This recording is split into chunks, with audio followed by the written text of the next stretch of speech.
Good day, sir. Good day. Viewers, if you are watching, click on the like button, drop your comment, and also share this program. West African nations endorse Obi in Ghana conference as Jonathan shows Tinubu's election in Ghana. What do you have to say about it? Because the other time we saw Peter Obi and Jonathan meeting in a secret, it's called secret meeting in Nigeria before going to Ghana. Now both of them are in Ghana. Now what do you have to say about this? I think the popularity of the reality on ground is spreading all over, West Africa. You can see a lot of things is already going on. The 2027 election is already steaming. Whether people are saying that the early campaign might not even be okay, well, for the coalition forces. But no matter how you see it, they have to take their popularity and their campaign beyond the shores because of the structures they found themselves right inside.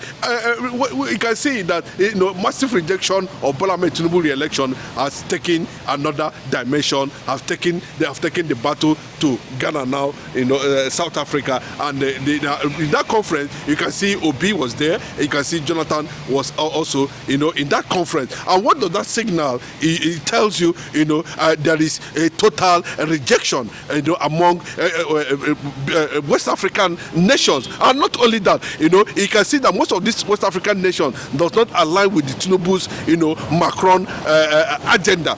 I can tell you, we saw what happened why they decided to pull out from ECOWAS and form their own Sahel confederate states or union or whatever, just to protect their interests. Unfortunately, Bola Ahmed Tinubu has not been able to bring those people back to ECOWAS, which I am personally in support of that. What is it that we are benefiting from ECOWAS, that we continue to be part of that bloc? ECOWAS is a total disappointment. AU is a total disappointment because these are the blocs that continue to mortgage the African resources, the African mandate to the Western world to be used for their own selfish reasons. And now you are seeing these nations inviting prominent individuals. You can see they came out boldly and make it very clearly they are going for Obi and they are backing Obi presidency. And a lot of people are wondering if they are mentioning Obi, then what happens to Jonathan.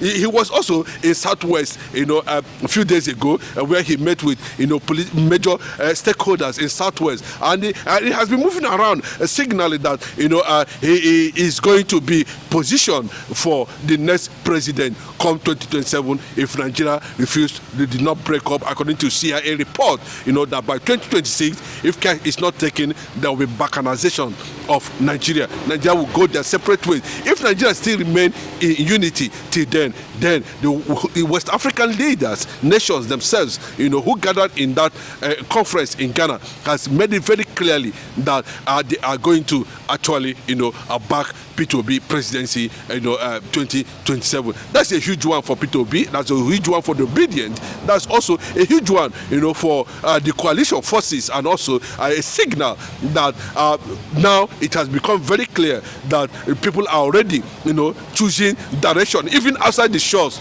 of this country. So, what that puts on the table in Aso Rock currently now is that I think to an extent Bola Ahmed Tinubu should start preparing and start packing. Yes, he might have the national resources now to dismantle anything, as been reported by the Northerners, that is already paying huge amounts of billions as reported to party chairman and the rest of them, just to see how he's going to navigate his way to become the re-elected president come 2027. That would be extremely difficult, but we don't know what is going to happen at the end of the day. But we are just telling you, that there's wider acceptability. Yes, a lot of people are saying it, that Traore, of Burkina Faso, Ibrahim Traore of Burkina Faso, wrote a memo to Peter Obi and claiming,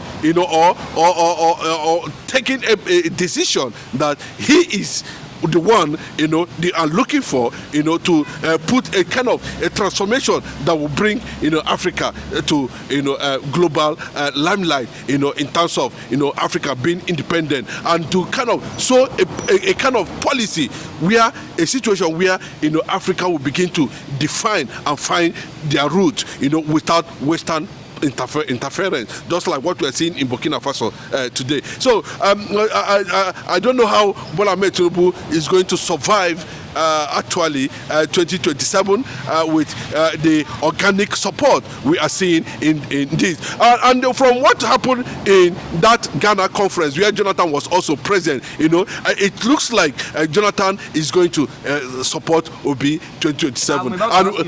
Yes, because we have seen Obasanjo making a categorical statement. You can see it in that video that without Obi, nobody is going to occupy 2027. The Northerners are saying the same thing. Everybody is saying the same thing.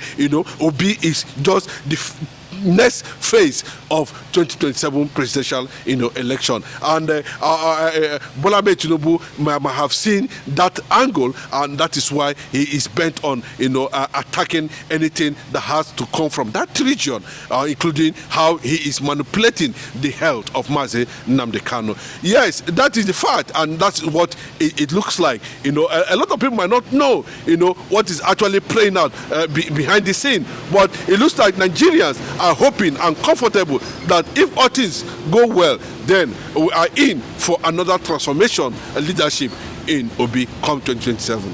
With the help of Jonathan 2027, do you think Obi can defeat President Bola Ahmed Tinubu? Jonathan is a global figure, a well-respected international, leader in terms of conflict resolution. That's what the United Nations gave him as a task, and he has been fulfilling it, for some time now. Jonathan, to so many people, it means a lot of things, but to those who understand what Jonathan Jonathan still remain a formidable force in terms of joining forces with other powerful Nigerians to save Nigeria from degenerating into economic hunger, economic threat, burden imposed on them by this administration. Former President Olusegun Obasanjo has also taken a stand, as has been reported. I can watch on this video. He said it very clearly. So everything seems to be moving towards that direction of Obi and Obi 2027, and that is what it is. I can tell you, Jonathan might, because of the leadership and integrity of Mr. Obi and the yearning of millions of Nigerians, that Obi should be allowed to fix certain things that is actually wrong with Nigeria. But there is a controversy on all social media platforms. That why hasn't Peter Obi declared the party he will contest under? Yes, I think it's a well-calculated strategy, to keep the ruling party APC, guessing over what is actually the plan of the opposition. They would want to disclose that. So as it appears, that will come towards the end of the reality of 2027, when the real campaign will start, when INEC will come up with timetable, on what then the campaign proper will start. And also take note that a lot of things are already been in the pipeline now and sorted out. A lot of logistics modalities are being worked out. Realignment and agreement is going on. So Obi cannot come out now and say, okay, this is where actually he stands, until the people who are championing his presidential cause are able to work out some certain things on the ground, and everybody agrees amicably. There should be at that level, a kind of internal democracy processes, consensus reached, and then Obi can come out and say, okay, I'm coming out on the platform of ADC, I'm coming out on the platform of ADC. But also remember that the court of competent jurisdiction has ascertained that Obi's faction of the Labour Party is the authentic faction coalition of LP. And that's the same thing we are seeing in ADC, where we are having Mark and Arebeshola, taking a firm stand of that coalition party, which has already been adopted by major opposition political parties in Nigeria. A global warm-up for Obi, and of course, in that direction. But we are still watching and waiting the response that's going to come from the camp of Alhaji Atiku Abubakar ahead of 2027. We don't know actually, how he intends to do that. But I can tell you that Atiku, in his wisdom and knowledge and respect and selfless service to humanity, might decide to jettison his presidential ambition and back the next president of Nigeria, okay. Peter Obi. Let me close with you. The viewers, if you are watching, click on the like button, drop your comment, and also share this program. Do you think Peter Obi will be a betrayer if he leaves Labour Party, or politics doesn't require loyalty? No, politics actually requires loyalty and commitment. Those are the fabrics that keeps a politician running, and of course realizing his ambition. There should be some level of trust, because trust has to do with agreement and some other things surrounding it.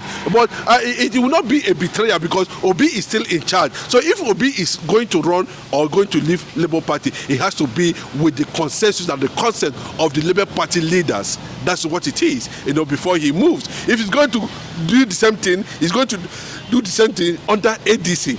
That is what it is.